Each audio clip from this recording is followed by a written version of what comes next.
सिंध अबड़ा youth wing press release Bhan Saeedabad में पंहिंजे सरदार श्री सिंध अबड़ा बिरादरी तरफां गॾिजाणी कोठाई वई, जंहिं में मेहमान ख़ास शहज़ादो सरदारज़ादा ज़ुल्फ़कार अली खान कमारियो अबड़ो हो, जंहिंजो अबड़ा बिरादरी पारां शानदार इस्तक़बाल कयो वियो ऐं शानदार रैली जी सूरत में भान सैयदाबाद खां विलेज दिल रंग अबड़ा में जलसा गाह ताईं दौड़ छॾनि ऐं गुलनि जी मींहं सां क़ौम जो हीरो सरदार ज़ुल्फ़कार अली अबड़ो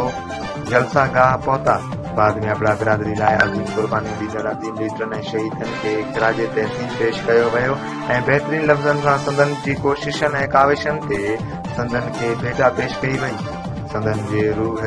खे सवाब पहुचाइण ख़ातिर दुआ पिणु घुराई वई। उन मौक़े ते सिंध अबड़ा यूथ विंग ऐं सावा जी अॻवानी सरदार ज़ुल्फ़कार अली खान कमारियो मीर, अकबर खान अबड़ो, मीर महबूब खान अबड़ो, कुर्बान अली अबड़ो, डॉक्टर रशीद अबड़ो, मोहम्मद बच्चल अबड़ो, अली मुराद खान कमारियो, साबिर खान जैसर अबड़ो, अब्दुल वहीद अबड़ो, ज़ाकिर हुसैन अबड़ो, डॉक्टर तशकील अहमद अबड़ो, मुश्ताक अहमद अबड़ो, नहीम खान अबड़ो, हाजी शमीर खान अबड़ो, मोहम्मद खान अबड़ो, सैफ अबड़ो, अयाज अबड़ो, टाइगर खान अबड़ो, कलब खान अबड़ो,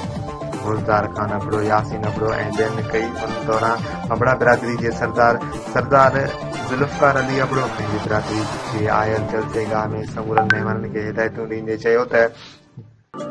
जेको जंहिं पार्टी में आहे उहो पंहिंजी मर्ज़ी जो मालिक आहे, पर जॾहिं अबड़ा क़ौम जो नालो अचे या अबड़ा क़ौम सां को मसइलो मसाइल थिए या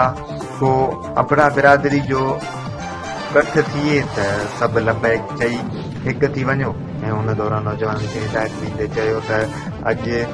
जे दौर में सोशल मीडिया जो दौर आहे, सोशल मीडिया खे ऐं फेसबुक व्हाट्सएप सही ऐं ग़रीबनि जे हक़ जे लाइ आवाज़ उथारियो ऐं फेसबुक खे कंहिंजी ग़लति इस्तेमालु न कयो। आख़िर में जलसे में आयल समूरनि महिमाननि खे तरबियत ॾींदे चयो त तालीम हिकु वॾो हथियार आहे जंहिं सां पंहिंजे औलाद खे नवाज़ियो। अहिड़नि कलम जहिड़नि बग़ैर आवाज़नि वारनि हथियारनि सां तव्हां वॾा बुत किराए सघो था ऐं वॾियूं जंगूं फतह करे सघो था। आख़िर में अबड़ा बिरादरी पाण में हिकु मुठ थी रहण लाइ दुआ घुरी जलसे खे ख़त्म कयो वियो। लाइक कयो असांजे वीडियो खे, वधीक मालूमात जे लाइ सब्सक्राइब कयो असांजे चैनल खे, बेल आइकन ते क्लिक कयो त जीअं ईंदड़ वीडियोस अव्हां ताईं वक़्त सर पहुची सघनि।